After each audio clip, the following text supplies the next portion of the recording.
אני באתי לתוכנית כי התחלתי לחשוב מה אני אעשה שאני אהיה גדולה. וחשבתי שאני צריך למצוא איזשהו אופק אחר.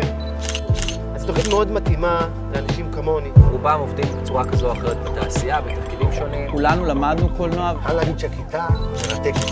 ללמוד קצת לפתוח את הראש, אחרי הרבה שנים שלא למדנו, שלא היינו במסגרות אקדמיות. שמה שלמדתי יהיה חלק מהעניין ולא יישאר מאחור. אני מוצא את עצמי מתעניין, נסחף, קצת משקיע יותר מדי. זה גם משליך מאוד הדברים שאני עושה בחיים שלי. עושה לי חשק, אני לא יודע, אולי אפילו להמשיך ללמוד אחר כך. לימודים בסמינר מאוד נוחים. כאילו התוכנית היא לתוך החיים שלי ולא הפוך. זה במרכז תל אביב. בגלל שאני גם אימא, גם אשת קריירה, גם בחדשות, גם בדוקו שלי, זה הכי נוח לעולם. ובשאר השבוע אתה יכול להמשיך לעבוד. אני נוסע לטוסטוס ללימודים, לוקח לי רבע שעה. מבחינתי לא יכולתי לעשות את זה אחרת.